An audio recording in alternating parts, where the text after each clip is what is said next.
একটা পরিস্থিতি তৈরি করতে চাইছি। কেন চাইছি, কার স্বার্থে চাইছি? এই যে উস্কানিমূলক কথাবার্তা নানা মহল থেকে বলা হচ্ছে, হ্যাঁ অনেকেই অপরাধ করেছেন, রাজনীতিবিদরা করেছেন, পুলিশের সদস্যরা করেছেন, সাংবাদিকরা করেছেন, ব্যবসায়ীরা করেছেন, নাগরিক সমাজের ব্যক্তিরা করেছেন, সশস্ত্র বাহিনীর সদস্যরাও হয়তো অনেক অপরাধ করেছেন। আমরা প্রত্যেকে তাদের বিচার চাই, কিন্তু একটা প্রক্রিয়ার মধ্য দিয়ে বিচার হোক। এবং এই আলোচনাগুলো নিঃসন্দেহ হতে পারে সরকারের সঙ্গে সেনাবাহিনীর বা সংশ্লিষ্ট প্রতিষ্ঠানগুলোর এই আলোচনা হতেই পারে, কিন্তু এটাকে নিয়ে বাইরে আমরা যেভাবে আলোচনা করছি, যেভাবে একটা পরিস্থিতি তৈরি করবার চেষ্টা করছি, সেটা কোনোভাবেই কাম্য নয়। কোনোভাবেই এই অস্থিতিশীলতা অ্যাকসেপ্টেবল নয় যে একটা ওয়ান সাইডেড ইলেকশন করবার মধ্য দিয়ে আমরা বাংলাদেশকে বিপদের মধ্যে ফেলে দিতে চাই। আওয়ামী লীগ নেতাদের, সরকারে যারা ছিলেন মন্ত্রীবর্গের অনেক সংসদ সদস্যদের, এমনকি পদপদবী ধারা ছাড়া অনেক আওয়ামী লীগ নেতাকর্মীও অপরাধ করে থাকতে পারেন, কিন্তু এর মানে এই নয় যে সবাই অপরাধ করেছেন এবং আপনি কারো রাজনৈতিক অধিকার ক্ষুণ্ণ করতে পারেন, এবং সেটা করতে গেলে একটা চরম বিপর্যয় নেমে আসতে পারে। যে কোনো কিছুকে নিষিদ্ধ করে দিলে, আমরা বাংলাদেশে বহু রাজনৈতিক দল দেখেছি যাদেরকে নিষিদ্ধ করবার পরে তারা কতটা ভয়ঙ্কর হয়ে উঠতে পারে। আমরা শুধু বাংলাদেশ বলি কেন, এই ভারতীয় উপমহাদেশ এবং পৃথিবীর অনেক দেশে সেটা আমরা দেখেছি। বরং আমরা সবার জন্য ফ্রি করে দেই। আমরা বাংলাদেশের জনগণ আওয়ামী যে দুঃশাসন 2009 থেকে 24 পর্যন্ত, সেটা মানুষ প্রত্যাখ্যান করেছে গণ অভ্যুত্থানের মধ্য দিয়ে। কিন্তু তার যে অধিকার, তার সমর্থক বা কেউ যদি ভোট তাকে দিতে চায়, এই যে মানুষের চয়েস করবার যে অপশান, সেটা আপনি রাখবেন না কেন? অপরাধ করলে অপরাধীর বিচার করেন। আমরা তো বহু বছর ধরে 2007-8-এও বলেছি, এখনও বলছি যে ট্রুথ অ্যান্ড রিকনসিলিয়েশনের একটা জায়গা তৈরি করা দরকার।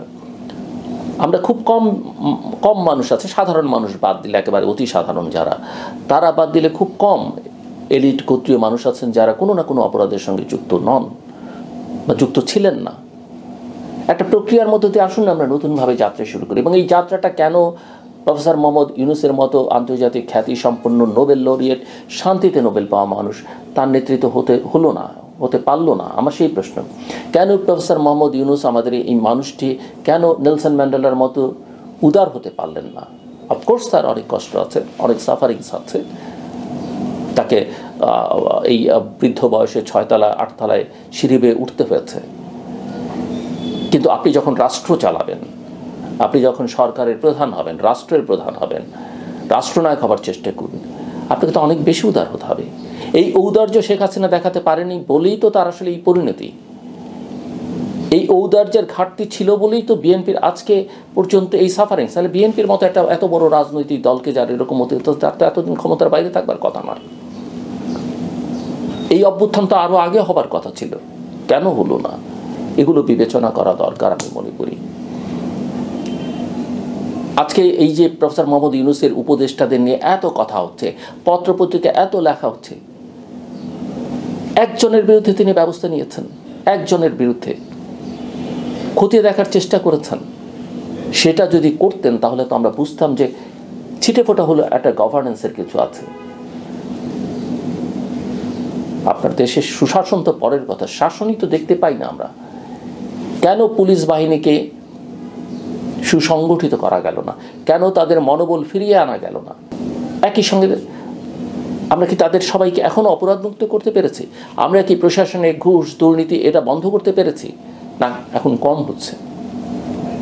আমরা যদি অভিযোগ কেউ করেন, অভিযোগ কেউ আমলে নিতে চান না। এমনকি দেখছি কোনো বড় বড় দলের পক্ষ থেকে কেউ অভিযোগ করলে দলের পক্ষ থেকে আরেকজন বলেন এটা আমাদের দলের বক্তব্য নয়। সমস্যাটা আসলে কোথায়? সমস্যাটা হচ্ছে আমাদের প্রত্যেকের ব্যক্তি স্বার্থ এত প্রখর হয়েছে এই দেশে, আমরা নিজেকে ছাড়া চিন্তা করতে পারি না, নিজের বলয় গোষ্ঠী ছাড়া চিন্তা করতে পারি না, আরেকটু এগিয়ে গেলে হয়তো দলের বাইরে চিন্তা করতে পারি না। দেশটাকে নিয়ে আসলে কেউ ভাবেন না। অবশ্যই আমরা বিভিন্ন দেশের সঙ্গে আমাদের সম্পর্কগুলোকে ঝালাই করবার চেষ্টা করব। অবশ্যই আমরা আমাদের স্বার্থ দেখব, যেভাবে শেখ হাসিনা বা অন্যরা বিভিন্ন সময় চালিয়েছেন সেভাবে আমরা নতুন করে শুরু করব। বর্তমান বিশ্ব বাস্তবতার নিরিখে আমরা আমাদের সম্পর্কগুলো পুনঃমূল্যায়ন করব। কিন্তু আবেগ দিয়ে অভ্যুত্থান করা যায়, আবেগ দিয়ে সরকার নামানো যায়, আবেগ দিয়ে কথা দিয়ে রাষ্ট্র চালানো যায় না, এটা আমরা কেউই বুঝতে চাই না। এবং রাজনীতিটাকে একটা খেলো রাজনীতিতে আমরা পরিণত করেছি। এই যে এখনও ধরেন আসন ভাগাভাগি, আমি এটা বহুদিন বলেছি, এই যে জোটের রাজনীতি আসলে বাংলাদেশে বড় বড় দলগুলোর যেমন ক্ষতি করেছে, ছোট ছোট দলগুলোরও ক্ষতি করেছে। বট গাছের নিচে ছোট গাছ হয় না, আমি যেমন বলেছি। আমি তো কথা বলেছি যারা আন্দোলনে বিএনপি অঙ্গীকার করেছে বা বড় দলগুলো, তারা তাদের নির্বাচনী ফান্ড থেকে তাদের অ্যালায়েন্সদের তারা ফান্ড দিয়ে দেয় নির্বাচন করবার জন্যে। ক্ষমতায় যেতে পারলে তাদেরকে নানাভাবে এম্পাওয়ার করার চেষ্টা করুন।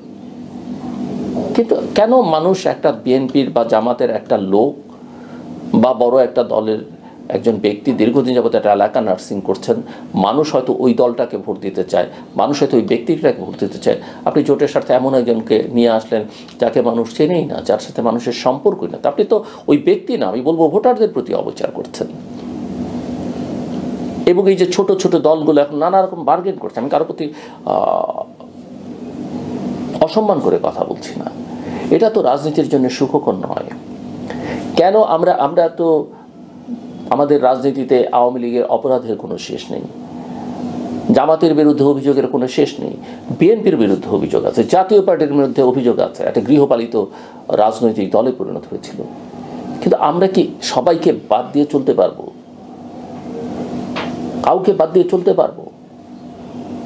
চলা সম্ভব? রাজনীতি সেটা বলে, রাজনীতি বিজ্ঞান সেটা বলে না। কাজেই সবার ভুল ত্রুটি স্বীকার করে আমরা আসলে পারতাম এই ত্যাগের পরে নতুন করে শুরু করতে, একটা স্থিতিশীল রাজনৈতিক অবস্থা নিশ্চিত করতে বাংলাদেশে। এবং রাজনীতিতে স্থিতিশীলতা হলে সেই ধারাবাহিকতা আমাদের অর্থনীতিটা, সামাজিক পরিস্থিতিটা স্থিতিশীল হতো। এবং মানুষ যদি, বহির্বিশ্ব যদি বুঝতো যে না আমরা একসাথে আছি, আমাদেরকে কেউ ছোট করতে পারতো না, আমাদের উপরে যা খুশি তা চাপিয়ে দিতে পারতো না। কিন্তু আমরা আসলে সেই কাজটা করছি না। এই কাজটা আমি জানি সাধারণ মানুষের পক্ষে করা সম্ভব নয়, এই কাজটা সিভিল সোসাইটির পক্ষেও করা সম্ভব নয়, আমরা তো আওয়াজ তুলতে পারি, গণমাধ্যমের পক্ষেও করা সম্ভব নয়। এই কাজটা আসলে রাজনৈতিক নেতৃত্ব এবং যারা রাষ্ট্র পরিচালনা আছেন তাদের করার কথা, কিন্তু তারা সেটা করছেন না। ছোট ছোট মব লিঞ্চিং, দেশের এই যে পরিস্থিতিটা খারাপ, এটা বললে যখন আপনি আটকে ওঠেন বা আপনার যখন খারাপ লাগে,